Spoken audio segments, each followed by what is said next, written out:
Dalam Mazmur kelima, Daud berkata, dia berdoa kepada Tuhan pagi-pagi sekali. Kemudian dengan sungguh-sungguh menanti-nantikan jawaban dari Tuhan. Mari kita baca bagian awal Mazmur kelima.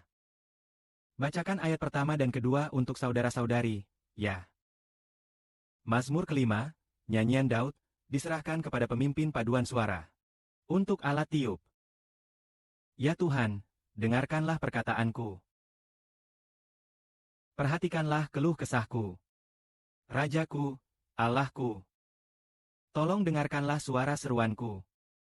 Sebab aku berdoa kepada Mu. Tuhan, pada pagi hari Engkau akan mendengar suaraku. Pada pagi hari aku akan menghadap Mu untuk mengemukakan keinginanku.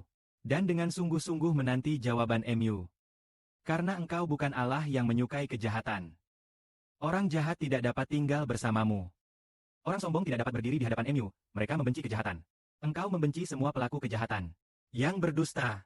Engkau membinasakan pembunuh dan penipu. Tuhan membenci orang-orang licik dan curang. Ah, kata Daud. Pada pagi hari Tuhan pasti mendengar suara Daud. Sebab pagi-pagi Daud akan mengemukakan isi hatinya kepada Tuhan. Dan dengan sungguh-sungguh menanti jawaban Tuhan. Nampaknya Daud sangat dekat dengan Tuhan. Dia berkata, pada pagi hari dengarkanlah suaraku. Katakanlah ya Tuhan. Pagi-pagi Engkau akan mendengar suaraku. Terlihat bahwa hubungan Daud dengan Tuhan sangat erat. Dan dia berkata, pagi-pagi aku akan mengemukakan isi hatiku kepada Mu. Terlihat bahwa Daud sangat ingin menyampaikan isi hatinya kepada Tuhan. Dan setelah menyampaikan kepada Tuhan, dia dengan sungguh-sungguh menanti jawaban Tuhan. Apakah Tuhan akan menjawab doa sungguh-sungguh Daud? Ah, pasti Tuhan pasti akan menjawab doa sungguh-sungguh Daud. Lalu apakah kita harus menyampaikan isi hati kita kepada Tuhan? Menyampaikan isi hati kita kepada Tuhan adalah hal yang tepat. Bahkan itu wajib. Saudara Sibo pernah menyampaikan isi hatinya kepada Bapa Surgawi kita. Bakat itu pun dapat terpenuhi. Pada pagi hari tanggal 22 Agustus 2019 sekitar pukul 8 pagi. Saudara Sibo berdoa kepada Bapa Surgawi. Dia merasa berhutang kepada Tuhan. Kasihnya kepada Tuhan belum dalam. Sehingga dia menangis banyak. Dia merasa berhutang kepada Tuhan Yesus. Kemudian dia berdoa terus-menerus mengungkapkan kasihnya kepada Tuhan. Kasih kepada bakat Tuhan. Kita harus mengasihi Tuhan seperti mengasihi bakat yang diberikan. Setelah itu, doa berakhir lebih dari 1 jam.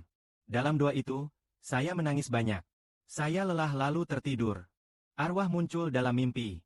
Muncul bersama 3 rasul dalam mimpi. Ah, muncul, lalu ramah muncul. Saudara Sibo berjabat tangan. Roh babi masuk ke dalam hati saudara Sibo. Kemudian, sebulan setelah itu, saudara Sibo mengutip dari Alkitab. Dia berkata tempat duduk di sebelah kanan dan kiri bukan untukku, melainkan yang disediakan oleh Bapa untuk siapa saja.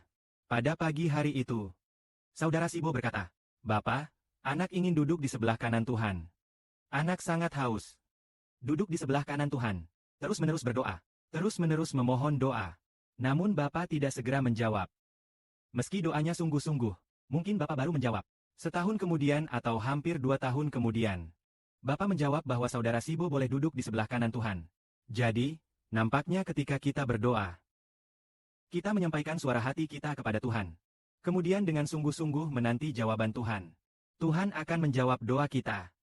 Pada tahun 2018, saudara Sibo juga teringat akan kerinduan yang dalam akan Roh Kudus.